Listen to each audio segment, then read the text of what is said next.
Hey guys, tonight we're stepping into the quiet, stone-walled world of a medieval monastery, where the air smells like fresh hay incense and, believe it or not, cheese. Picture yourself in a dimly lit room, the flicker of candlelight casting shadows on ancient manuscripts while outside the sun hasn't even thought about rising yet. You're about to experience a day in the life of a monk, but not just any monkone who's got a secret talent for cheese making. And spoiler alert, you probably won't survive this journey without craving a slice of cheddar by the end. So, before you get comfortable, take a moment to like the video and subscribe, but only if you genuinely enjoy what I do here. Now dim the lights, maybe turn on a fan for that soft background hum, and let's ease into tonight's journey together. You wake up in the dead of night, or at least it feels like it because the bell for matins is ringing. And it's time for the first prayers of the day. The monastery is a place of routine where every hour is accounted for and every task is a form of worship. As you shuffle through the cold corridors, your breath visible in the chilly air, you can help. But think about the warm bed you left behind. But duty calls, and in a monastery, duty is everything. After prayers, it's back to bed for a few more hours of sleep. But soon enough, the bell rings again for lauds, and the day officially begins. The monks gather in the chapel, their voices rising in unison, a chorus of devotion that echoes off the stone walls. It's a beautiful sound, but you're already thinking about breakfast. Unfortunately, in a monastery, breakfast isn't a lavish affair. It's usually just a piece of bread and maybe some ale if you're lucky. But today you have something to look forward to cheese making.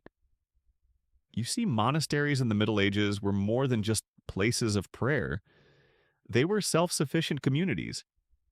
The monks grew their own food, brewed their own beer, and yes, made their own cheese. Cheese was a staple in the monastic diet, especially during fasting periods when meat was off the menu. It was also a valuable commodity that could be traded or given as gifts to important visitors. So, after morning prayers and a quick bite, you head to the dairy. The monastery's dairy is a bustling place with monks hurrying about, tending to the cows, goats, and sheep.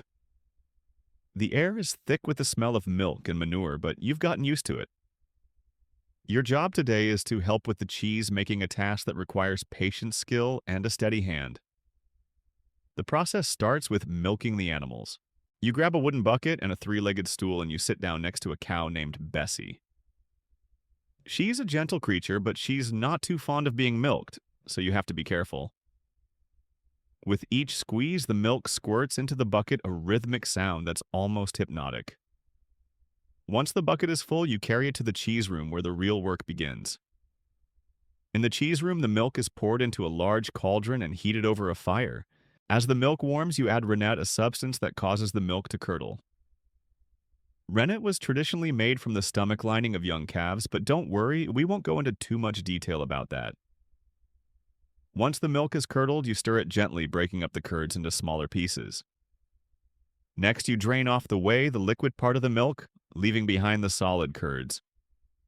The curds are then placed into molds which give the cheese its shape. In medieval times, these molds were often made of wood or wicker, and they came in various sizes from small rounds to large wheels. You press the curds into the molds, applying just the right amount of pressure to squeeze out any remaining whey. After the cheese has been pressed, it's time to salt it. Salt not only adds flavor, but also helps preserve the cheese. You rub the salt into the surface of the cheese, making sure it's evenly coated.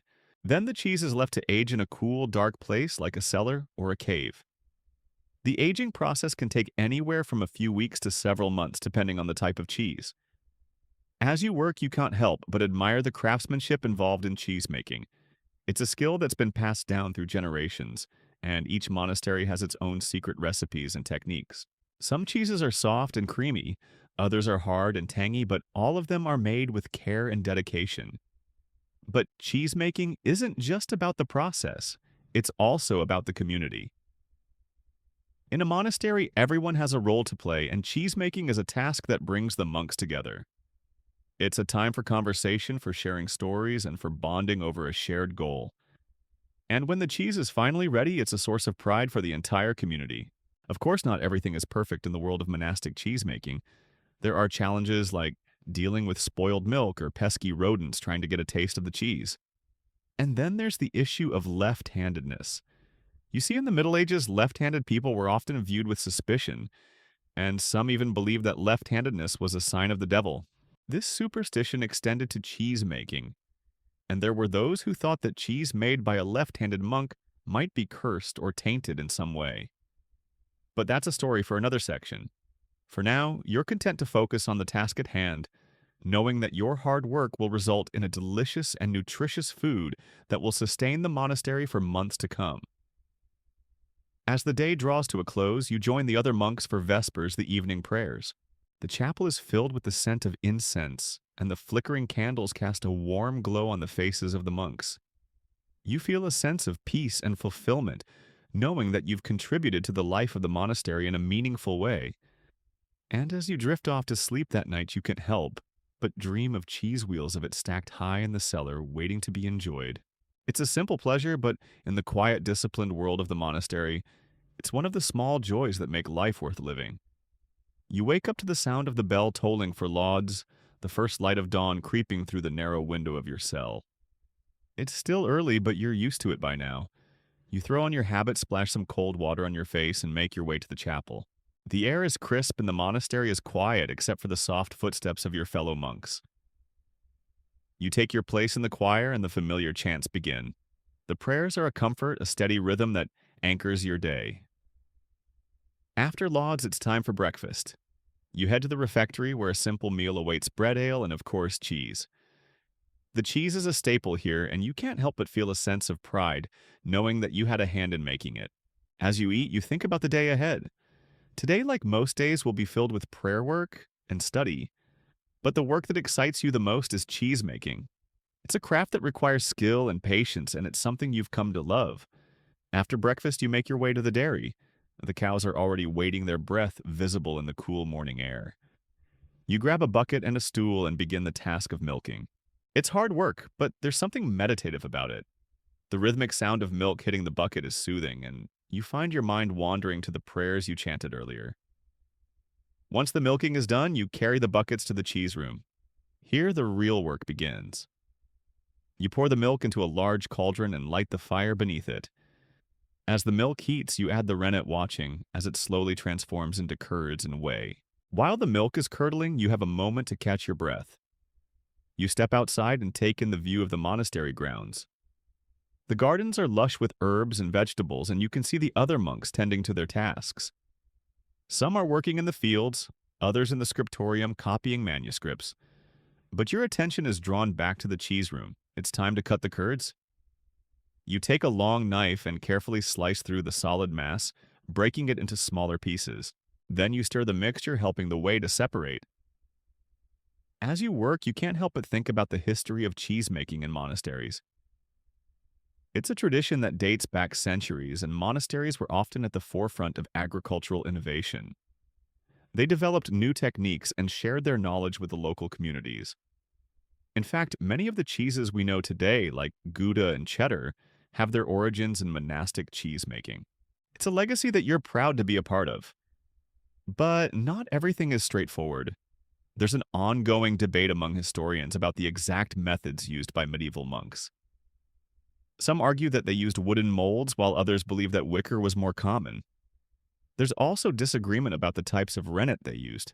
Was it always from calves, or did they sometimes use plant-based alternatives?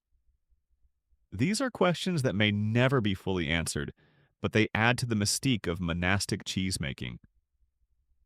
As the morning progresses, you continue with the cheese-making process. After the whey has been drained, you scoop the curds into molds, pressing them firmly to shape the cheese. It's a satisfying feeling knowing that your efforts will result in something tangible and delicious. By the time the bell rings for terce, the mid-morning prayers, you're ready for a break. You wash your hands and make your way back to the chapel. The prayers are a welcome respite, a chance to rest your body and refocus your mind. After terce, you return to the cheese room to check on your work. The cheese is coming along nicely, but there's still more to do. You need to salt it, which will help preserve it and enhance the flavor. You take a handful of salt and rub it into the surface of the cheese, making sure it's evenly coated. Then you place the cheese on a shelf in the cellar where it will age for several weeks. As you work, you can't help but notice that one of your fellow monks is struggling with his task. He's left-handed, and in a world designed for right-handed people, he often finds himself at a disadvantage. You offer to help, but he insists on doing it himself. You admire his determination, but you also know that left-handedness is viewed with suspicion by some. There are whispers that left-handed cheese might be cursed, but you dismiss them as superstition. After all, cheese is cheese, no matter who makes it. The day continues with more prayers, meals, and work. In the afternoon, you tend to the animals, making sure they have enough food and water. You also check on the cheese in the cellar, noting how it's progressing. As the sun begins to set, you join the other monks for Vespers, the evening prayers. The chapel is bathed in golden light, and the chants take on a somber, reflective tone. It's a beautiful end to a productive day. After dinner, you have a bit of free time before complying the final prayers of the day. You decide to take a walk around the monastery, enjoying the peace and quiet. The stars are beginning to appear in the sky, and you feel a sense of contentment. Finally, it's time for compline. The prayers are short and sweet, a gentle reminder of the day's blessings. Then it's off to bed, where you drift off to sleep, dreaming of cheese once again. You wake up again, the familiar toll of the bell pulling you from dreams of creamy wheels and tangy rinds. It's another day in the monastery, and you're already thinking about the cheese waiting in the cellar. But today feels different. There's a buzz in the air, a whisper of something extraordinary. You pull on your habit and shuffle toward the chapel for Lauds the dawn light. Painting the stone walls in soft gold. The chants rise and fall, but your mind drifts to yesterday's work. The cheese you salted and stored felt special, didn't it? Maybe it's just monkish pride, but you swear the curds were firmer, the way clearer. After prayers, you join the others in the refectory for breakfast bread ale and a wedge of last month's batch. It's good as always, but you're itching to get back to the dairy. You grab your bucket and head out to milk the cows, their gentle moose, greeting you like old friends. The rhythm of the task steadies your thoughts, and you start to wonder about the stories you've heard, tales of miracles tied to the monastery's cheese. It's not just sustenance here. It's a tradition that's kept this place alive for centuries. Monasteries like yours were the Silicon Valley of the Middle Ages, churning out agricultural breakthroughs while the rest of the world was busy swinging swords. Cheesemaking was one of those innovations, a craft perfected behind these walls and shared with the villages beyond. The milk sloshes into the cauldron as you stoke the fire, and you add the rennet with a practiced hand. The process is second nature now, but today you're distracted by a memoria story Brother Anselm told you last week. It was about the great cheese miracle, a day when the monastery's cheese supposedly saved the day. You smirk a little, thinking it sounds like something out of a bad medieval sitcom, but you're curious. As the milk curdles, you picture it, a harsh winter years ago when the crops failed and the villagers were starving. The monastery stores were low too, but the cheese cellar was full wheels upon wheels, aged to perfection. The abbot, in a moment of divine inspiration or desperation, sent the monks out with cheese instead of bread. The villagers devoured it, and somehow it sustained them through the frost. Word spread, and soon people were calling it a miracle. Historians love this tidbit. It's a solid fact that monasteries often bailed out their neighbors with food reserves, cheese included. You cut the curd stirring as the whey separates and let your mind wander to the quirkier details Anselm mentioned. Apparently, the monks back then added wild thyme from the hills to that batch, giving it a flavor so distinct that some swore it was blessed. You chuckle, blessed cheese. Sure, if by blessed they meant taste better than stale barley. Still, you can't deny the charm of the idea. Thyme still growing out there? Maybe you'll sneak some into tomorrow's batch and see if it sparks a miracle of your own. The morning rolls on and you press the curds into molds, the satisfying thud of the weights echoing in the cheese room. The bell for terce rings and you trudge back to the chapel, hands still smelling faintly of milk. The prayers are a blur. Your thoughts are on that winter story. Scholars still argue about it, you know. Some say the miracle was just good logistics, monks being practical, not holy. Others insist there's evidence of something more like unusual weather patterns that spared the monastery's herd when others perished. Did the cheese really save the day, or was it just a well-timed PR stunt? You're no historian, but you like the mystery of it. Back in the cheese room, you salt the new wheels, rubbing the coarse grains into the rind. The cellar's cool darkness welcomes you as you stack them on the shelves. Each one a little promise of future meals. You think about that time again. Maybe it looks like it wasn't just flavor. Maybe it was a secret weapon, a medieval superfood that kept everyone going. You're half tempted to believe the wilder tales like the one about a monk who claimed the cheese glowed faintly in the dark. Probably just mold you snort to yourself, but it's fun to imagine. The day hums along lunch in the refectory, a quick check on the cows, afternoon prayers at noon. You're back in the dairy later tending to the aging cheeses, turning them so they ripen evenly. The routine is comforting, but that miracle story sticks with you. It's not just about cheese, it's about how this place, this life holds things together when the world outside falters. You're part of that now, a link in a chain stretching back centuries. As the sun dips low, Vespers calls you to the chapel again. The golden light spills through the windows and the chants feel heavier tonight, like they're carrying the weight of that old winter. Dinner follows, more cheese naturally, and you linger in the refectory listening to the others swap stories. Brother Anselm catches your eye and winks as if he knows you've been mulling over his tale. Afterward, you take your usual walk around the grounds, the stars pricking the sky one by one. The monastery's quiet now, save for the distant lowing of the cows. Complaint comes and goes, the final prayers wrapping the day in peace. You climb into bed, the straw mattress creaking under you, and close your eyes. The great cheese miracle dances in your mind, thyme-laced wheels. Grateful villagers, a glowing rind. You drift off smiling, dreaming of cheese that might just change the world. You've spent days in the monastery now, and the rhythm of life here is starting to feel familiar. The bells, the prayers, the quiet moments in the cheese room, they all blend into a comforting routine. But as you work, you can't help but notice how much everyone relies on the cheese you're making. It's not just a side dish or luxury, it's a lifeline. Remember the great cheese miracle. That story Brother Anselm told you about the harsh winter when the monastery's cheese saved the village. It's not just a legend, it's a testament to how crucial cheese was in medieval times. Back then, food preservation was a matter of life and death. Without refrigerators or modern storage, people needed ways to make food last. Cheese was one of the best solutions. Milk spoils quickly, but cheese can be aged for months, even years. That's why monasteries became cheese-making powerhouses. They had the knowledge, the resources, and the need. In the Middle Ages, cheese was a staple, especially for monks. Their diet was often restricted with meat forbidden on many days. Cheese provided the protein and fat they needed to keep going. It was also a key part of their hospitality.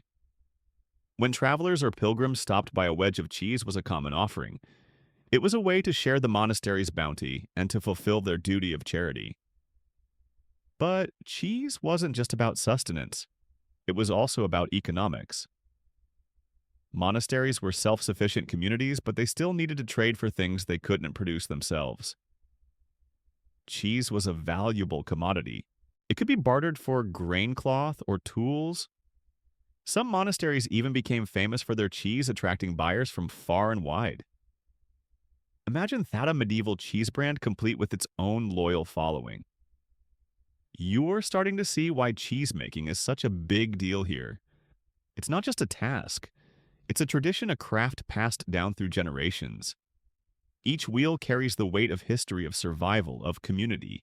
But there's something else you've noticed, a whisper of unease when certain monks handle the cheese. You've seen it in the way Brother Cedric, who's left-handed, gets sidelong glances when he's in the dairy. It's subtle, but it's there. You've heard mutterings about the devil's hand in tainted batches. It seems silly to you, but in this time, superstitions run deep. Left-handedness has always been a bit of a mystery. In many cultures, it's been seen as unlucky or even sinister. The word sinister itself comes from the Latin for left. In the monastery, where every action is imbued with spiritual significance, using the left hand for sacred tasks, like cheese-making, might be seen as inviting trouble. You recall the tools you use in the cheese room. The wooden paddles, the metal skimmers, the wicker molds. They're all designed for right-handed use. Brother Cedric has to adapt, and sometimes his methods look a little awkward. Maybe that's why people are wary, or maybe it's just old superstitions dying hard. For now, though, you push those thoughts aside. There's work to be done. The curds need stirring, the molds need filling, and the cheese needs salting. You focus on the task at hand, feeling the satisfaction of creating something that will nourish and sustain. As the day winds down, you join the other monks for Vespers. The chapel is cool and dim, the air thick with incense. You bow your head, but your mind is still on the cheese cellar on the wheels, aging quietly in the dark. There's a kind of magic in it, you think, slow transformation from milk to cheese, from perishable to enduring. Later, as you lie in your narrow bed, you can almost hear the monastery breathing around you. The stones hold centuries of stories of monks who came before you, who made cheese just as you do now. And somewhere in those stories, there's a thread about left-handedness, about fear and superstition. You're curious to learn more, but for tonight, you let it go. Sleep is calling, and tomorrow is another day. You wake to the distant clanging of the monastery's bells, their echo bouncing off the stone walls like a gentle nudge from the heavens. The dream you had, spinning cheese wheels, turning leftward, defying every rule you've ever known, still dances in your mind. You blink into the dimness of your cell. The air thick with the musty scent of wool and the faint, sweet rot of autumn leaves slipping through the window slit. Your left hand twitches under the blanket, and you can't shake the thought, why does it feel so wrong to even think about using it? Rising, you splash icy water from the basin onto your face, the shock of it pulling you fully awake. The monastery hums with its usual rhythm, soft footsteps, the creak of wooden benches, the low murmur of prayers drifting from the chapel. You pull on your habit, the coarse fabric catching on your knuckles, and shuffle out into the morning, determined to dig deeper into this left-hand mystery. Breakfast is the same as always, a hunk of dark bread, a thin slice of cheese, and a mug of watery ale. You sit across from Brother Cedric again, the left-handed monk who's become your quiet obsession. He is careful as usual, keeping his left hand low, breaking his bread with his right as if it's second nature now. You chew slowly, the bread's gritty texture scraping your tongue, and watch him out of the corner of your eye. Does he feel the weight of those stares, or has he just grown used to it? After the meal, you trail him to the scriptorium where the monks are busy copying manuscripts. The room smells of ink and old parchment, a sharp, tangy mix that stings your nose. Cedric takes his place at a desk, his quill poised awkwardly in his left hand. You linger nearby, pretending to adjust a candle, and notice how he angles his body to keep the ink from smudging, and a small rebellion against a world built for the right-handed. "Brother Cedric," you whispered, leaning closer. "How do you manage it, writing like that with everyone watching?" He glances up his quill, pausing mid-stroke, and offers a faint smile. "Practice," he says simply, "and a steady hand. Though I'll admit I've ruined more than one page in my time." You grin, imagining a younger Cedric, ink-stained and flustered, trying to fit into a right-handed mold. "They say the left hand's cursed you press, keeping your voice low. Do you believe it?" He snorts softly, a sound that's almost lost in the rustle of turning pages. "If it's cursed, it's a mild one. The worst I've suffered is a cramped wrist, and Brother Oswald's lectures on proper form." You laugh, drawing a sharp glance from Brother Oswald himself, who's hunched over a psalter across the room. You duck your head, but the question still burns. Where did this fear of the left hand come from you? I've heard whisper tales of the devil favoring the left of left-handed witches casting spells. But surely there's more to it than that. Later in the cloister, you corner Brother Anselm again. He's perched on a bench, whittling a small wooden cross, the shavings curling like tiny scrolls at his feet.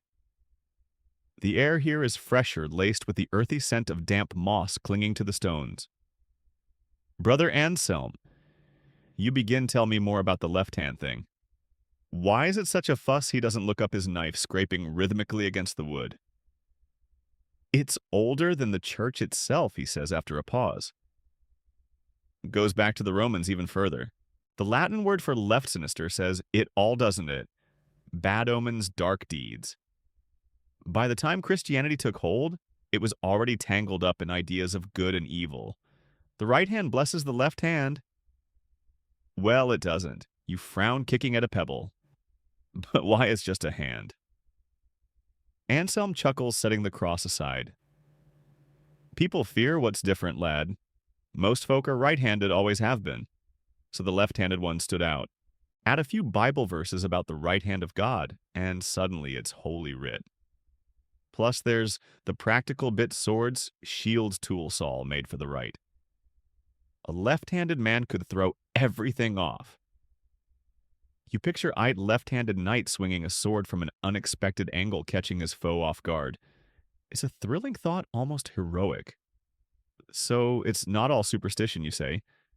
Some of it's just life exactly. Anselm nods. Though the superstition's the fun part. Ever hear about the left-handed bells? You shake your head, intrigued. Bells. Aye. Some villages swore that if a left-handed man rang the church bell, it'd summon storms or wake the dead. Pure nonsense, but they'd tie the poor sod's hand behind his back just to be safe. You burst out laughing, picturing a frantic bell ringer hopping around with one arm bound. That's mad as it gets, Anselm agrees, his eyes twinkling. And yet here we are still side-eyeing Brother Cedric like he's about to hex the cheese. The day rolls on and you find yourself testing your own left hand, passing a broom, lifting a bucket, even scratching your nose. It's awkward, like trying to walk with one shoe off and you nearly drop the bucket on Brother Oswald's foot, earning a glare that could curdle milk. But it's fascinating, too, how something so simple can feel so foreign. By evening, you're back in the cheese room, the air heavy with the sour tang of fermenting curds. Cedric's there, pressing a wheel into its mold with his left hand, and you decide to join him. You mimic his movements using your left hand to scoop curds, and he notices, raising an eyebrow.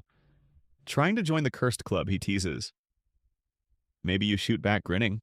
Think the cheese'll glow if we both use our left hands. He laughs, and for a moment the room feels lighter, the old taboos shrinking in the warmth of shared mischief. But as you work, your mind drifts to the bigger question: how much of this fear is real? And how much is just stories we tell ourselves? Scholars still debate it, you know. Some point to religious roots, the Last Judgment, where the saved sit at God's right hand, the damned at his left. Others argue it's more earthly, born from a world where conformity kept things running smoothly. There's even a wild theory about left-handedness being a mark of rebellion, a quiet defiance against the order of things. As night falls, you lie in bed, the monastery silent save for the wind rattling the shutters. You flex your left hand, feeling its strength, its strangeness. Tomorrow, you'll ask Brother Cedric about those left-handed knights you've heard of. Maybe there's a story there, something to unravel. For now, though, sleep creeps in and you drift off dreaming of a world where left hands rule, and the cheese wheels spin whichever way they please. You sit in the scriptorium, the air thick with the scent of parchment and ink. Sunlight filters through the narrow windows, casting a warm glow on the wooden desks where monks hunch over their work. The scratch of quills fills the room, a steady rhythm like the patter of rain on a roof. Your eyes are drawn to Brother Cedric, the left-handed monk who sits apart from the others. His left hand moves with practiced ease, the quill dancing across the page as he illuminates a manuscript. The colors seem to leap from his brush, vibrant reds, deep blues, and shimmering golds as if blessed by some unseen force.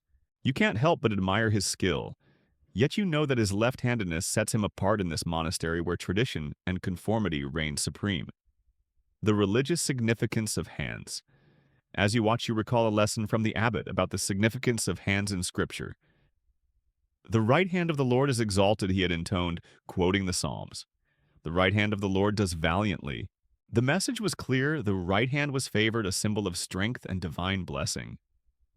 In contrast, the left hand carried a less favorable connotation, often linked to judgment or lesser status.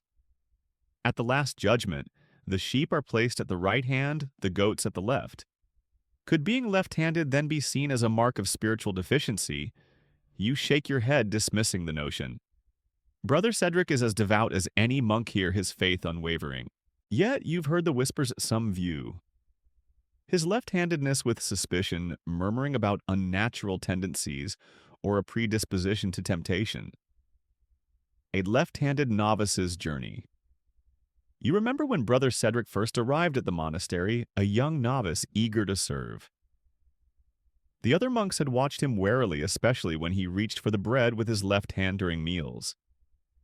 There were murmurs about correcting his habits, training him to use his right hand instead. Such efforts echoed the broader medieval practice of forcing left-handed children to conform a habit rooted in the belief that the right hand was proper and pure. But Brother Cedric had resisted, quietly insisting that his left hand was a gift from God, not a curse. Over time, his talent for illumination, his ability to breathe life into sacred texts, won him a measure of acceptance. Still, the unease never fully faded. Even now as he works, you catch the occasional sidelong glance from his peers, a smudge of ink and a cluck of disapproval. As you ponder this, Brother Cedric accidentally brushes his sleeve across the wet ink, smudging a delicate border of curling vines. He sighs, reaching for a cloth to blot the mistake. The monk beside him, Brother Oswald, clucks his tongue disapprovingly. Careless, he mutters loud enough for others to hear. You wince, feeling a pang of sympathy. It's a small mishap, but in the monastery, even minor deviations are noted, magnified by the weight of tradition. Later, during a break, you approach Brother Cedric. Your work is beautiful, you say, gesturing to the manuscript. The colors are so vivid. He smiles, a hint of pride in his eyes. Thank you. It's a labor of love. You hesitate, then ask, do you ever wish you were right-handed? It might make things easier. He chuckles softly. Sometimes, yes. But this is how God made me. I can't change that. His words linger with you. Perhaps left-handedness is simply another variation in God's creation, no better or worse than any other trait. Yet not everyone shares this view. Legends and superstitions. You recall a story about a left-handed monk from centuries past, Brother Ambrose, whose tale has grown into monastery legend. He was said to have created a batch of cheese that turned sour overnight, a disaster some blamed on his use of his left hand to stir the curds. The story evolved over time. Some claimed the cheese emitted a foul odor that drove rats from the cellar, while others insisted it glowed ominously in the dark, a sign of divine displeasure. It became a cautionary tale, a warning against defying the natural order. Yet there were counter-narratives too, whispers of left-handed monks who possessed unique gifts. One legend spoke of a left-handed abbot who could heal the sick, with a touch of his left hand, channeling divine power in unexpected ways. These conflicting tales fascinate you. Was left-handedness a curse or a blessing? Scholarly debate and practical challenges? Scholars have long debated the matter. Some medieval theologians saw left-handedness as a test of faith, a challenge to overcome through discipline. Others viewed it as a mark of distinction, a calling to a different path. The abbot himself has weighed in, suggesting that it's not the hand that matters, but the heart. God judges intent, not form, he often says. Practically, though, left-handed monks like Brother Cedric face daily hurdles. The monastery's tool squills, knives, even the layout of the scriptorium desks are designed for right-handed use. Cedric has adapted tilting his parchment or holding his quill at an odd angle, but it's a constant negotiation with a world built against him. And then there's the cheese. Superstitions abound that left-handed monks can taint the monastery's prized product, causing it to spoil or lose its flavor. It's an irrational fear, yet deeply ingrained a quirk of monastic life you find both amusing and perplexing. A quest for answers. As the day draws to a close, you decide to investigate further. Tomorrow, you'll visit the cheese room and see if there's any truth to these tales of cursed curds. For now, you join the other monks for Vespers, the evening prayers. The chapel glows with the golden light of sunset, and the air carries the scent of incense. You bow your head, letting the chants wash over you, and feel a sense of peace. Later, as you lie in bed, you think about Brother Cedric and the left-handed monks who came before him. Their stories are part of this place, woven into its stone walls and sacred routines. Perhaps in understanding their struggles, you'll uncover the secret behind the monastery's cheese, and why it's feared to be different when touched by a left hand. You wake to the faint scent of wood smoke, and the distant clang of the monastery's bell, its echo rolling through the stone corridors like a whisper from the past. The air is cool, tinged with the earthy dampness of morning, and you can almost taste the mist clinging to the hills outside. Today, though, your mind isn't on the prayers or the milking it's on the cheese room, that quiet sanctuary of curds and whey where something as simple as a left hand could unravel centuries of tradition. You've been thinking about it ever since Brother Anselm's stories, those half-whispered tales of spoiled batches and cursed wheels. Why, you wonder, does the left hand carry such weight here? Why does it feel like the monastery holds its breath when Brother Cedric steps into the dairy, his left hand hovering over the cauldron like a storm cloud? The answer, you suspect, lies somewhere between superstition and survival. In a world where every harvest, every meal is a gift from Godor, a test of faith, the smallest deviation can feel like a crack in the divine order. And in the Middle Ages, left-handedness was one such crack. You recall the abbot's words from yesterday's lesson? The right hand of the Lord is exalted. It's a phrase that echoes through the monastery, woven into every prayer, every gesture. The right hand blesses, anoints, breaks bread. The left, it's the hand of judgment of lesser things. In Scripture, the goats are set on the left at the last judgment the sinners cast aside. It's no wonder, then, that a left-handed monk might be seen as well a little off. But it's not just theology. There's a practical side to it, too. Cheesemaking is a craft, a delicate dance of timing and technique. The tools, the wooden paddles, the metal skimmers, the wicker mold are all designed for right-handed use. You've seen Brother Cedric struggle with them, his left hand fumbling where a right hand would glide. It's not that he's unskilled, it's that the world was not built for him. And in a monastery where precision is next to godliness, that awkwardness can look like a flaw. You think back to a story Brother Anselm told you about a left-handed novice named Brother Alaric. It was years ago before your time, but the tale's still fresh. Alaric was eager, devout, but hopelessly clumsy with his left hand. One day, while stirring the curds, he knocked over the cauldron, spilling a week's worth of milk across the dairy floor. The other monks muttered about bad omens, and soon after a batch of cheese turned sour, its rind cracking like old leather. They blamed Alaric, of course, said his left hand had cursed the batch. He was reassigned to the gardens far from the cheese room, and the story stuck. It's a silly tale, you know. Cheese spoils for 100 reasons. Bad milk, too much heat, not enough salt. But in a place where faith and fear walk hand in hand, it's easy to point fingers at the unusual. And left-handedness with its ancient baggage was the perfect scapegoat. You decide to dig deeper. After morning prayers, you slip into the library, its air thick with the scent of old parchment and beeswax. The shelves sag under the weight of leather-bound tomes, their spines cracked and faded. You find a dusty volume on medieval superstitions, its pages brittle as autumn leaves. Flipping through, you land on a section about hands. It's fascinating and a little ridiculous. The left hand, it says, was once thought to be controlled by the devil himself. In some villages, left-handed children were forced to eat with their right hands, their left arms bound behind their backs. There were even tales of left-handed witches casting spells with a flick of their fingers, their power drawn from the sinister side. You snort, imagining Brother Cedric as some dark sorcerer conjuring storms with a cheese paddle. But the book also mentions something more practical. In many trades, left-handed workers were seen as liabilities. Blacksmiths, weavers, even scribes using the left hand could disrupt the workflow, especially in communal settings like monasteries. And in cheesemaking, where timing is everything, a left-handed monk might stir the curds too slowly or press the wheels unevenly. It wasn't malice, it was mechanics. You close the book, your mind buzzing. So the fear of left-handed cheesemaking was a mix of old superstitions and real-world challenges. But was there any truth to it? Did left-handed monks actually produce worse cheese, or was it all in their heads? Scholars still argue about it, you know. Some say the superstitions were baseless, a product of ignorance and fear. Others point to studies showing that left-handed people might process tasks differently, which could affect their performance in certain crafts. There's even a theory that left-handedness was linked to creativity, making left-handed monks more likely to experiment with new techniques. Sometimes to disastrous effect. You chuckle thinking of Brother Alaric's spilled cauldron. Maybe he was just ahead of his time trying to innovate. Or maybe he was just clumsy.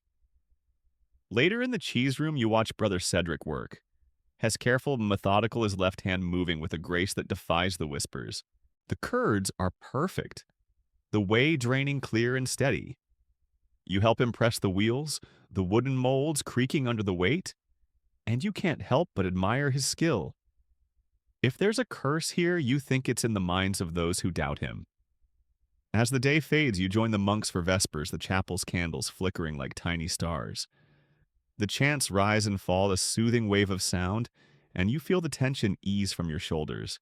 Tomorrow you'll ask Brother Cedric about his own experiences. Maybe there's a story there, something to unravel.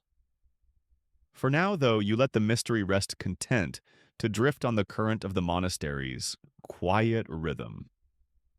You wake to the deep toll of the monastery bell, its echo rolling through the stone corridors like a whisper from the past. The air is crisp, carrying the scent of wood smoke and damp earth, and you can almost taste the mist clinging to the hills outside. As you make your way to the cheese room, your mind drifts to the stories you've heard, tales of left-handed monks and their struggles with cheese making. These are the stories that linger in the monasteries, shadows passed down through generations like secret recipes. One story stands out: Brother Alaric, a left-handed monk from centuries ago. According to legend, Alaric was a skilled cheesemaker, but his left-handedness led him to stir the curds differently from the other monks.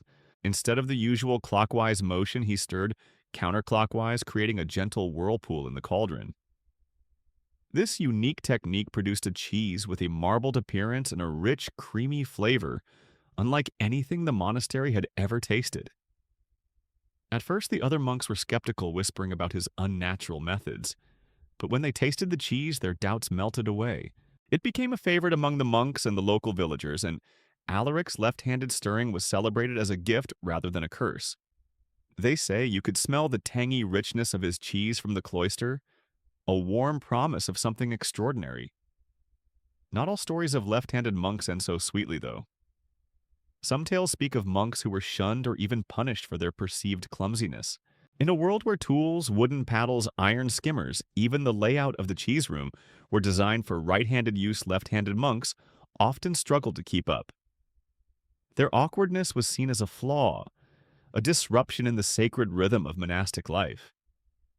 Picture a young novice, his left hand slipping on a paddle, sending curds sloshing over the cauldron's edge while the other monks mutter under their breath. It's a small chaos, but in a place where order reigns, it's enough to mark him as an outsider.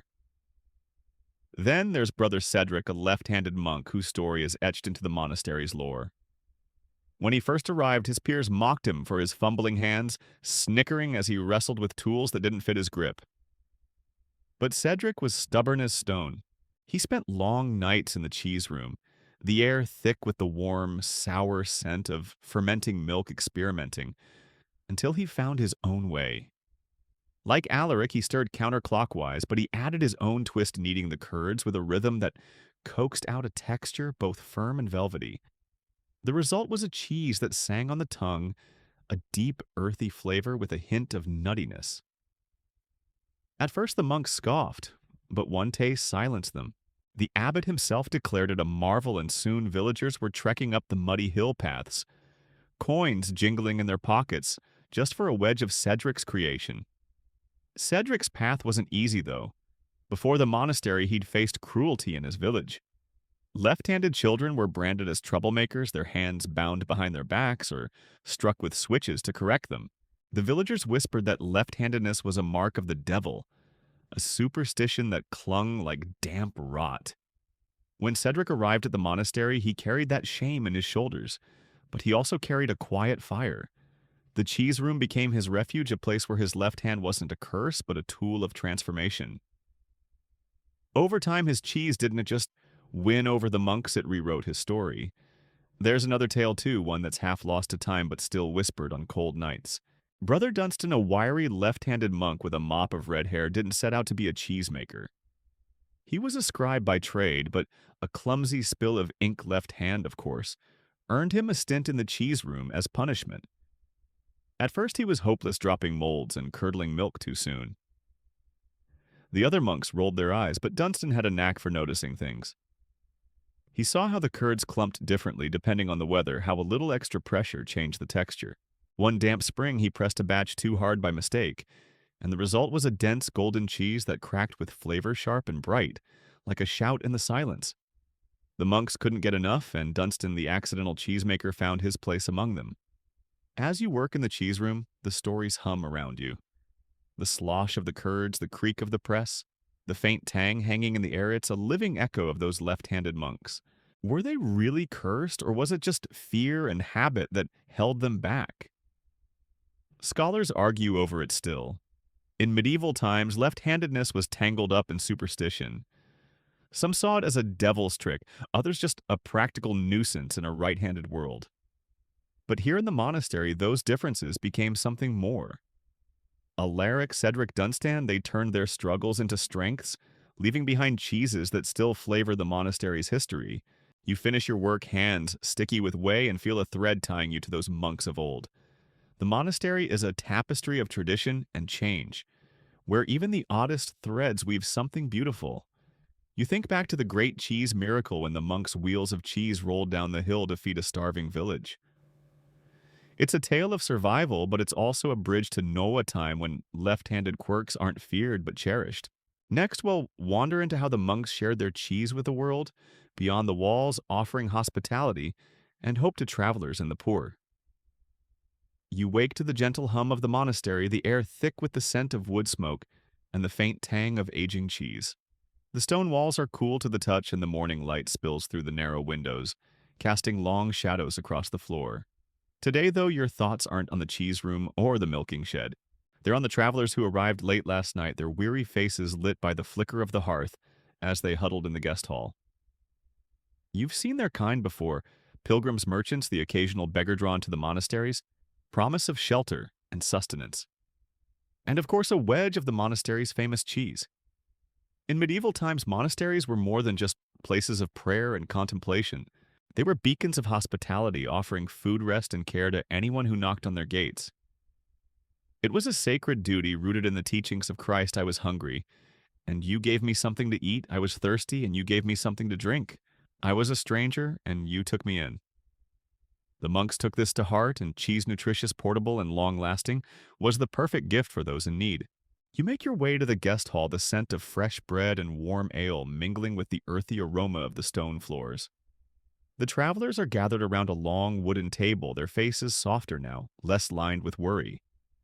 A monk moves among them, offering bowls of pottage and thick slices of bread, but it's the cheese that catches your eye.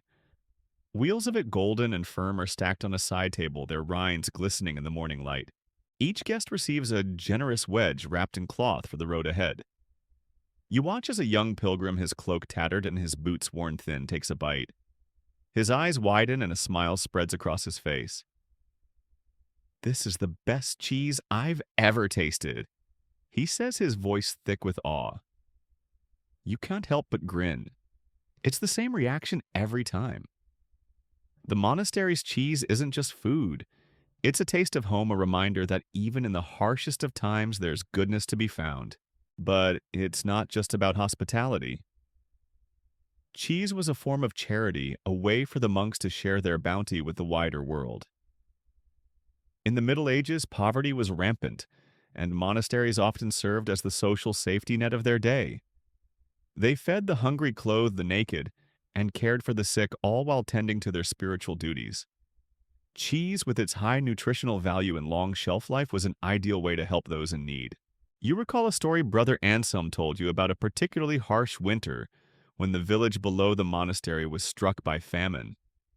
The crops had failed and the villagers were starving. The monks, though their own stores were low, opened their cheese cellars and distributed wheels to every household. It wasn't much, but it was enough to keep the village alive until spring. The villagers never forgot it, and to this day they speak of the monks' generosity with reverence. There's a quirky side to this charity, too.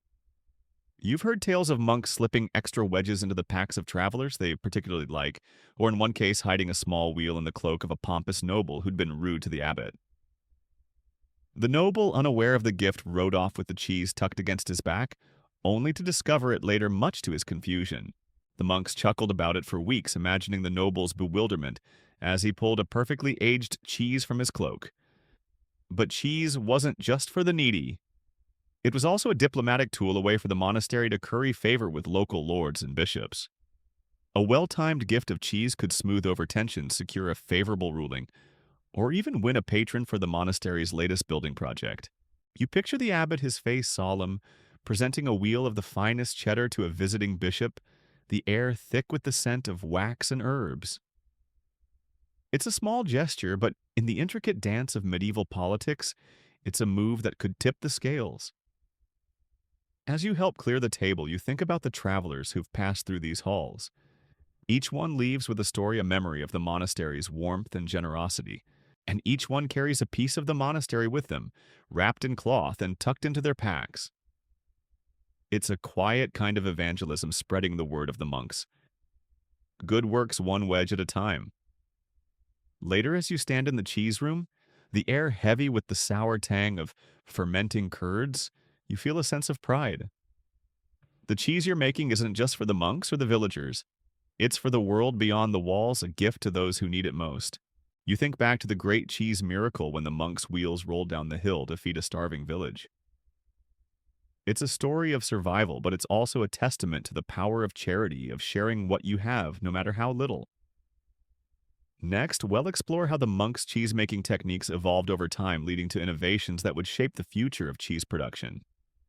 You stand in the cheese room, the air thick with the tangy scent of aging wheels. The stone walls are cool to the touch, and the faint hum of the monastery's daily rhythm seeps through the cracks, monks chanting, bells tolling, the soft clatter of wooden pails. You think back to the travelers who left this morning, their packs a little heavier with the monastery's gift of cheese.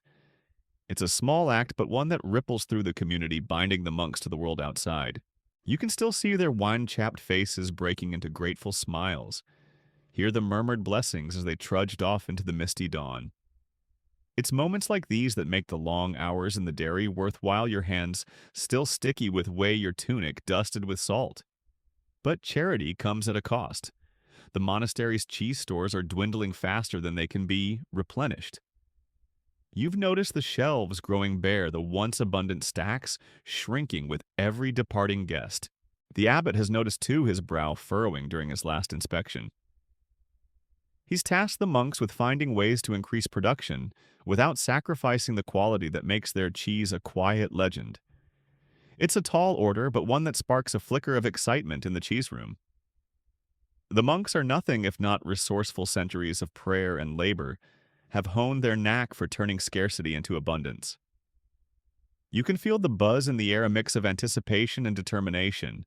The monks huddle together near the vats, whispering ideas, their faces lit with the glow of possibility, their sandals scuffing the worn stone floor.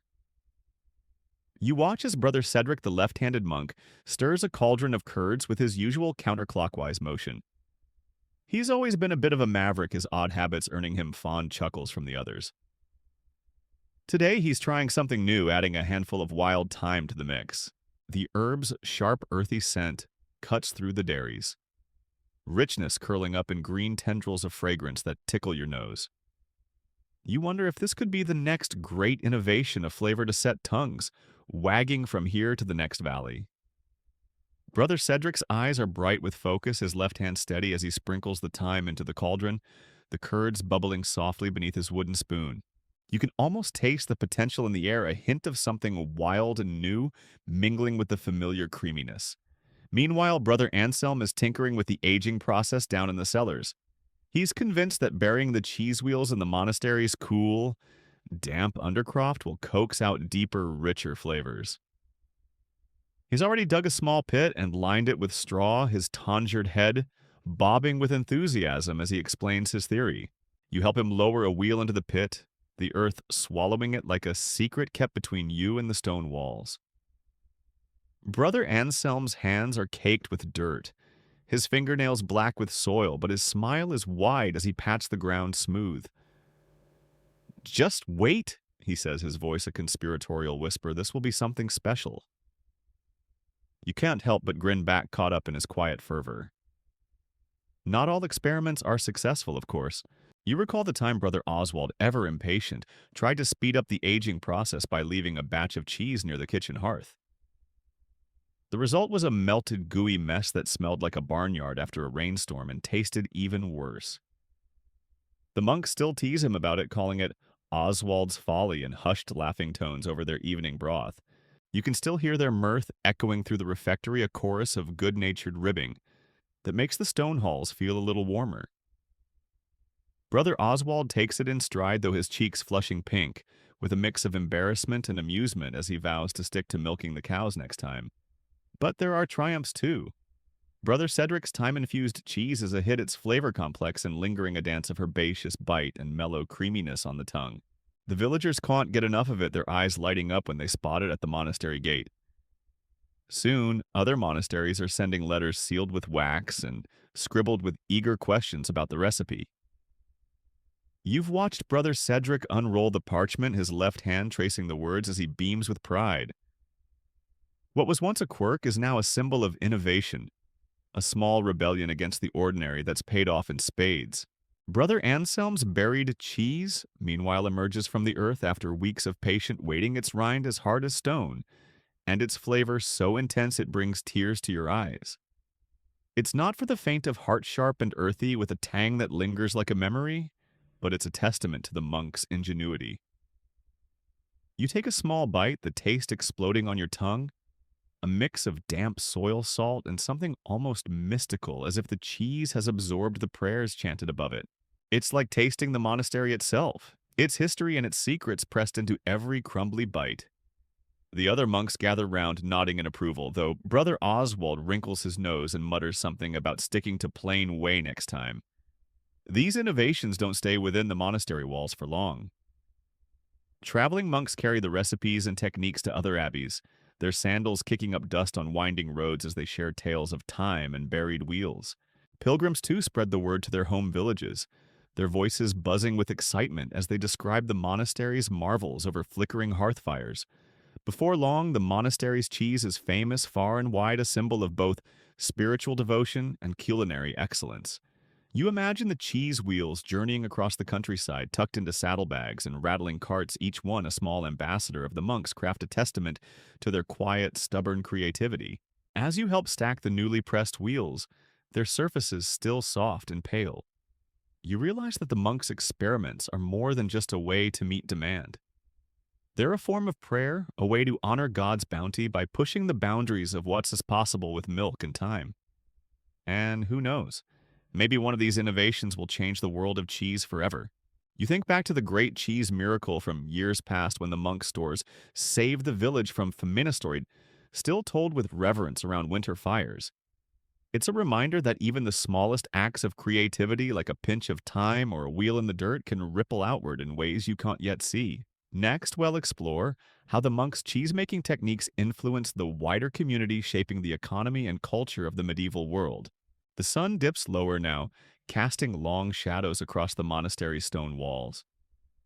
You linger by the cart with Brother Anselm, the last of the market crowd trickling away. The air carries the faint clatter of wooden clogs on cobblestone and the soft bleating of goats being herded home. You can still smell the cheese, its rich, nutty aroma clinging to your hands from the day's work. It's a scent that tells a story, one that stretches beyond the monastery's gates and into the heart of the village.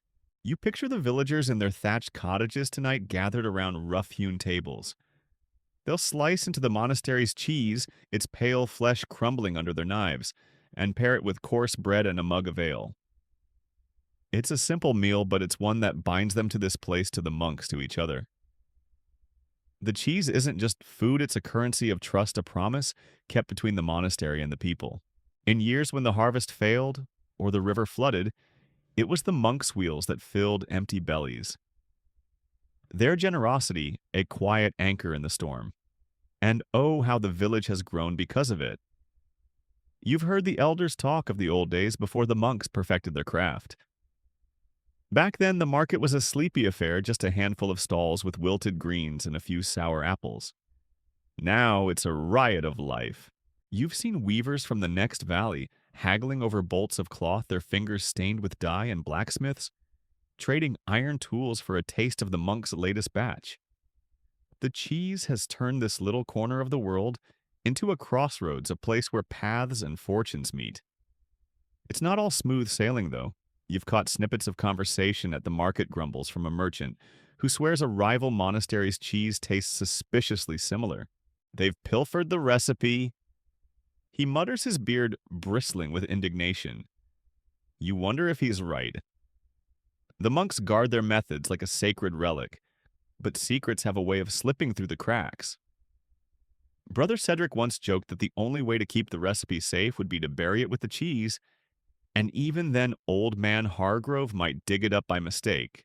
Speaking of Hargrove, his soggy cheese fiasco isn't the only tale that gets the village chuckling. There's the story of Widow Mabel, who decided the monk's cheese needed a woman's touch. She marched into the dairy one morning, her apron starched stiff as a board, and demanded to add her secret ingredient, lavender. The monks humored her, blessed their patient souls, but the result was a wheel so floral it tasted like a garden gone rogue. Fit for bees, not people, Brother Anselm quipped, and Mabel's pride took a tumble. She still trades her honey at market, though, and you've seen her sneak a wink at Anselm when she thinks no one's looking. These little dramas play out against a bigger stage. The monk's cheese has woven a tapestry of cooperation, one that's held strong through feast and famine. You've watched the villagers pitch in during the busy season, hauling milk pails up the hill when the monks' hands are full. In return, the monks bless their fields and share tricks of the trade like how to spot the perfect moment to salt the curds. It's a partnership, a dance of give and take that keeps the community humming. But the music might be changing. You've noticed the carts leaving market heavier each week, the orders piling up faster than the monks can churn? The abbot's brow creases deeper these days, and you've heard him murmur about stretching too thin. The cheese that once saved the village might now strain the monastery's walls, more mouths to feed, more hands to work, more secrets to guard. And beyond the hills, there's talk of tax collectors sniffing around their ledgers, hungry for a cut of the profits. You shake your head, brushing off the worry for now. The cart's loaded, and Brother Anselm gives you a nod as you trudge back toward the dairy. The stars are peeking out pinpricks of light in the velvet sky. You hear the soft thud of a wheel settling into place, the creak of the gate as it swings shut. The day's done, and the monastery settles into its familiar quiet. Whatever comes next, you'll face it together. Monks, villagers, and that glorious golden cheese. You linger in the cellars a moment longer, the cool air brushing your skin, the faint hum of the monastery above muffled by the thick stone walls.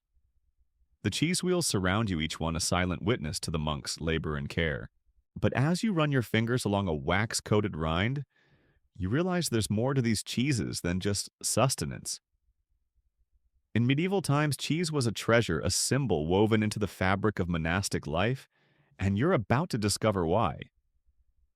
Back in the scriptorium, you've seen the old manuscripts, their margins decorated with curling vines and tiny sketches of daily life. Among them, cheese appears more often than you'd expect. A wheel offered to a weary traveler, a gift to a visiting noble, a humble round, broken and shared during a feast. It wasn't just food.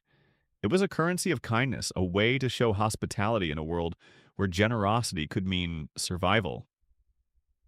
You imagine the abbot presenting a perfectly aged wheel to a frostbitten pilgrim, the cheese's rich, nutty scent warming the air as it sliced open. Take this, he might say, and remember us in your prayers. The monks saw cheese as a gift from the land, a product of their cows, their pastures, and their hands working in harmony with God's creation.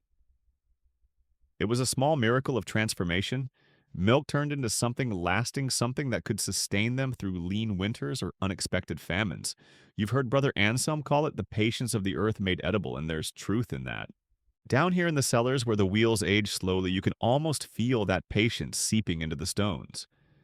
Symbolically, cheese carried even deeper meaning. In sermons, the monks sometimes likened it to faith, something that starts soft and fragile but grows stronger with time and care. A well-stored wheel, its rind thick and protective, its interior rich and flavorful, was proof of diligence and trust in the process. You can picture Brother Oswald nodding sagely as he turns a wheel, murmuring, like us, it must endure trials to become its best self. It's a quirky thought, but it fits.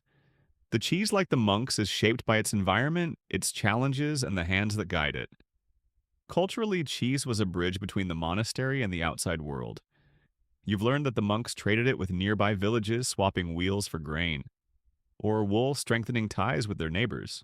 During festivals, they'd bring out their finest batches, cheeses aged for months or even years, their flavors sharp and complex. A point of pride for the community. You can almost hear the chatter of the villagers as they sample a crumbly wedge, their voices rising in approval. No one makes it like the brothers do.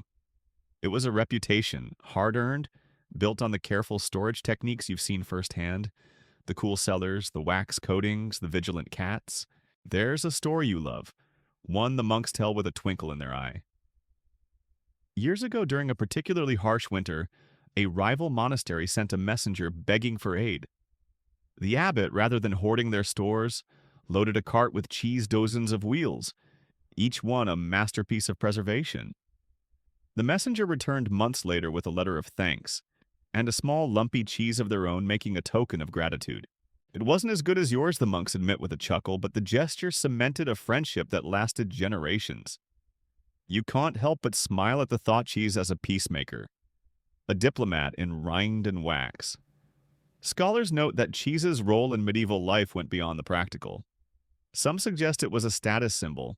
Monasteries with thriving cheese cellars were seen as prosperous, blessed by divine favor. Others argue it was a quiet rebellion against the austerity of monastic rules, a way to savor a little earthly pleasure within the bounds of piety. You wonder about that as you stand here, the earthy aroma filling your lungs. Is this why Brother Cedric sneaks a sliver now and then, his face lighting up with mischief? Perhaps cheese in its humble way was both sustenance and subversion. As you climb the cellar stairs, leaving the wheels to their quiet maturation, you feel a connection to this legacy. The cheese isn't just stored here, it's celebrated, revered, a thread that ties the monks to their faith, their land, and their neighbors. It's a reminder that even the simplest things can carry profound meaning if you know where to look. Next, we'll step into the bustling kitchen where the monks turn their stored cheese into meals that warm both body and soul. You stand in the kitchen now, the warmth of the hearth wrapping around you like a soft cloak. The air is thick with the scent of melting cheese, its golden edges bubbling in an iron pan, mingling with the earthy aroma of fresh-baked bread, cooling on the wooden table. The monastery's rhythm hums in the background, monk sandals scuffing the stone floors, the distant chime of a bell. But here in this moment, it's the cheese that holds your attention. It's more than just a meal. It's a symbol, a thread woven through the monastery's life, tying together faith, community, and the quiet joys of the everyday. Cheese as transformation. You think back to the cellars where the wheels age in the cool dark, their rinds hardening like armor. It's a slow transformation, one that mirrors the monk's own spiritual journey. Just as milk, fragile and fleeting, becomes something lasting through care and patience, so too do the monks strive to transform their souls. Each day they rise before dawn, their prayers a steady rhythm, their hands moving through tasks that shape both the monastery and their inner lives. The cheese is a quiet testament to that process, a reminder that growth takes time, that strength comes from endurance. You can almost hear Brother Anselm's voice low and steady as he turns a wheel in the cellar. Like us, it must weather the seasons to find its true flavor. A bond of community. But cheese is more than a metaphor for faith. It's a bond that ties the community together. You've seen it in the dairy where monks work side by side, their hands moving in unison. As they stir the curds, their voices mingling in soft conversation. The air is warm with the steam of fresh milk, the scent of herbs thyme perhaps, or a pinch of lavender floating through the room. It's a shared labor, each monk a thread in the tapestry, their differences smoothed by the common goal. Even Brother Cedric, with his left-handed quirks, finds his place here, his counterclockwise, stirring a small rebellion that's become part of the monastery's charm. The cheese they make isn't just a product. It's a piece of their collective soul, a gift they offer to each other and the world beyond the walls.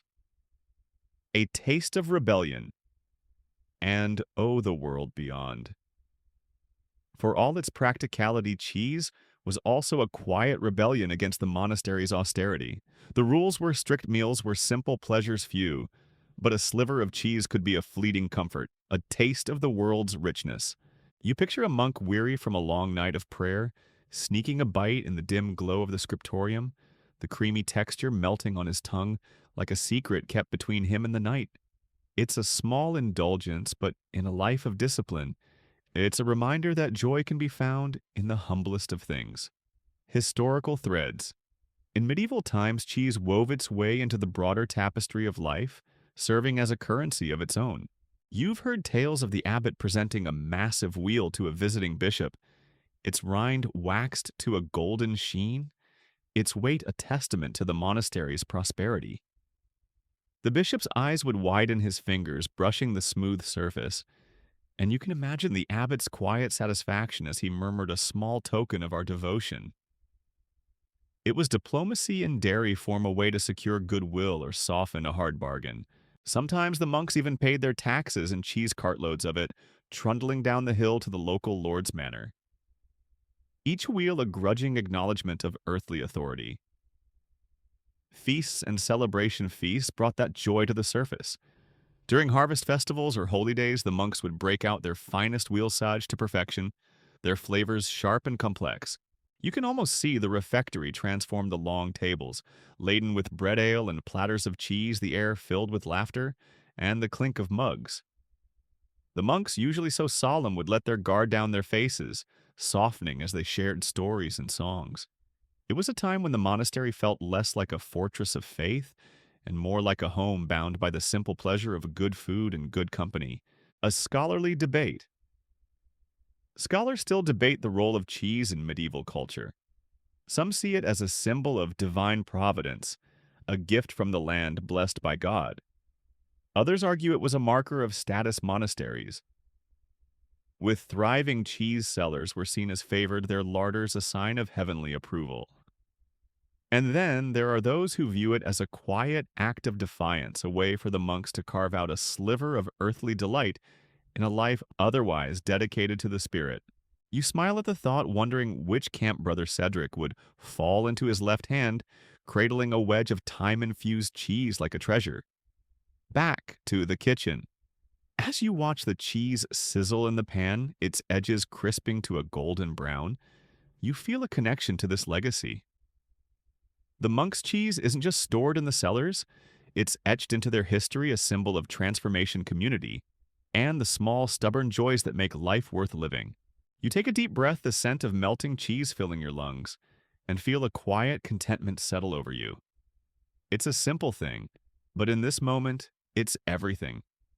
Next, step into the bustling marketplace where the monk's cheese becomes a prized commodity shaping the economy and culture of the medieval world. You stand in the cheese room, the air still thick with the scent of aging wheels, but something feels different. The hum of activity has quieted the once bustling space, now echoing with a stillness that wasn't there before.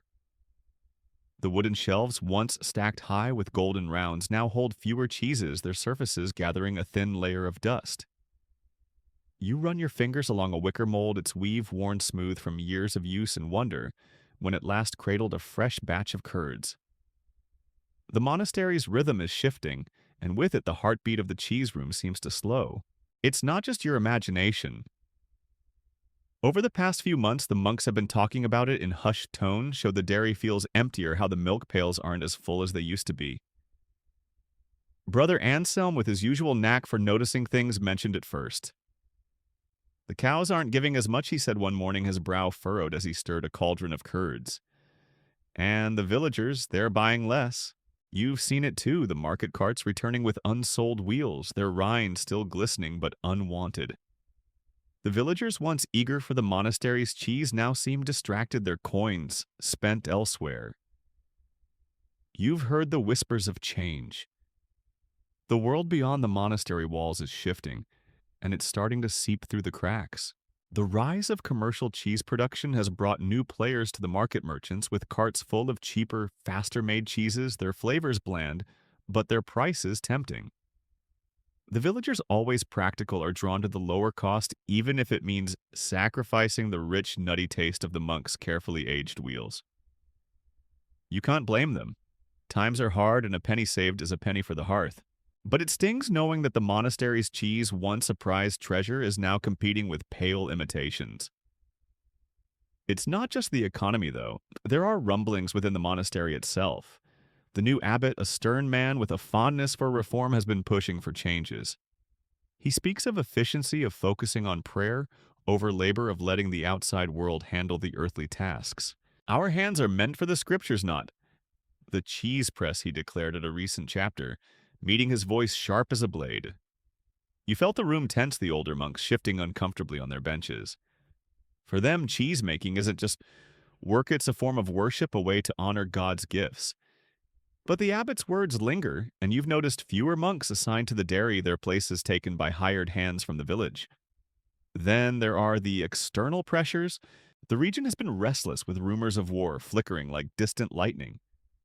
Armies march through the countryside, their boots trampling fields and their appetites devouring stores. Last month, a band of soldiers camped near the monastery, and though they were polite enough, their presence was a drain. The abbot, ever the diplomat, sent them off with a cartload of cheese, a gesture of goodwill, but one that left the cellars noticeably emptier. You remember the weight of those wheels as you helped load them, each one a piece of the monastery's heart, given away to keep the peace. The monks are adapting. Of course, they always do, Brother Cedric. Ever the innovator has been experimenting with smaller batches, trying to make each wheel last longer. He's even toyed with new flavors. Adding a pinch of pepper or a handful of dried nettletoe make the cheese stand out in a crowded market. You've tasted his creations, the sharp bite of pepper, cutting through the creamy base, and while it's intriguing, you're not sure it's enough to turn the tide. The villagers are loyal, but loyalty has its limits when coins are scarce. The community feels the strain too. The villagers, once bound to the monastery by shared labor and mutual aid, now seem distant. You've seen it in their faces at market, worried lines etched deeper, their chatter quieter, their laughter rarer. You've heard them talk of moving away, seeking better prospects in the growing towns, where the air smells of opportunity and the streets buzz with trade. The monastery, once the heart of the region, now feels like a relic, a stone giant slowly sinking into the earth. Yet even in decline, the monastery spirit endures. The monks still gather in the cheese room, their hands moving with the same care, their voices humming the old chants as they work. They share stories of better days of the great cheese miracle when their wheels saved the village from famine, or of Brother Cedric's left-handed stirring, which became legend. These stories are more than memories. They're a tether to the past, a reminder that the monastery's roots run deep, even as its branches wither. You find comfort in that. The cheese may be fewer, the wheels smaller, but each one carries the weight of tradition, a testament to the monk's resilience. You think of the cellars still cool and dim, the remaining wheels, aging gracefully, their rinds thick with stories. Perhaps in time the demand will return. Or perhaps the monastery will find new ways to thrive. You've heard whispers of a new trade wool, perhaps, or mead. But for now, the cheese remains a symbol of endurance in an uncertain world. As you stand in the quiet of the cheese room, the scent of aging wheels wrapping around you like a memory, you feel a quiet hope. The monastery has weathered storms before plagues, wars, famines, and yet it stands. The cheese, too, will endure, even if only in the village's hearths and the monks' memories. You think of the travelers who still stop by, their eyes lighting up at the taste of the monastery's last batches of flavor they can find anywhere else. There's a magic in that, a kind of immortality. And so, as the sun dips low, casting golden light through the narrow windows, you take a deep breath and smile. The monastery's cheesemaking may be fading, but its spirit is woven into the land itself, a legacy that can't be measured in wheels or coins. You turn and head for the chapel, the scent of cheese still clinging to your hands, a reminder that some things, even in decline, never truly fade. As the sun sets on the monastery's golden age of cheese making, the quiet that settles over the stone walls is not one of loss, but of completion. You stand in the fading light, the air cool and still carrying the faint scent of wood smoke and the last whispers of the day's work. The cheese room, once a hive of activity, now rests its shelves cradling the final wheels of the season. Yet in the stillness, there is a sense of fulfillment. The monks' labor has borne fruit, their cheese a testament to their faith, perseverance, and the quiet joys of a life well lived. You think back to the stories that have woven through the monastery's history, the great cheese miracle when the monks' wheels rolled down the hill, to feed a starving village. Brother Cedric's left-handed stirring once feared, but now celebrated as a mark of innovation. The time-infused batches that brought a touch of the wild to the monastery's tables, these tales are more than memories. They're the heartbeat of this place, a reminder that even as the world changes, the spirit of the monastery endures woven into the very fabric of the land. Though the cheese room may grow still, the echoes of the monk's dedication linger in every wheel that graces a villager's table. Historians note that many of today's beloved cheese varieties like Gouda and Cheddar owe their origins to the innovations of medieval monks. Their techniques passed down through generations like a sacred recipe. And in the village below, a curious tradition persists each year on the feast of Saint Benedict. The villagers craft a giant cheese wheel, said to bring good fortune to all who taste it. It's a quirky nod to the past, a way to keep the monastery's legacy alive even as the world moves on. As for the decline of monastic cheese-making, scholars still argue whether it was due more to economic shifts or changes in religious practices. Some say the rise of commercial production and the lure of cheaper alternatives drew the villagers away, while others point to the monastery's own reforms, the abbot's insistence on prayer over labor. But perhaps it was simply time, the natural ebb and flow of history where one era gives way to another, leaving behind a legacy that can't be measured in wheels or coins. You walk through the cloister, now the stone arches casting long shadows in the twilight. The air is cool tinged with the scent of damp earth and the last blooms of autumn. The monastery is settling into night, the cows ambling back to the barn, their bells clinking softly, their udders emptied after the day's milking. In the chapel, the monks gather for Compaline, their voices rising in a final hymn, a gentle wave of sound that washes over the grounds. You pause by the cheese cellars, the door slightly ajar, and catch a glimpse of the remaining wheels, their rinds thick and golden, their flavors deepening with each passing hour. They are fewer now, but each one is a masterpiece, a silent promise of delights to come. The stars are emerging, twinkling like distant candles in the velvet sky.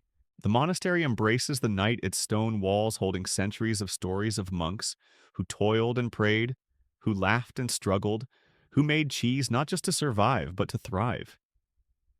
You think of Brother Cedric, his left hand steady as he stirred the curds, his quiet defiance a thread in the monastery's tapestry.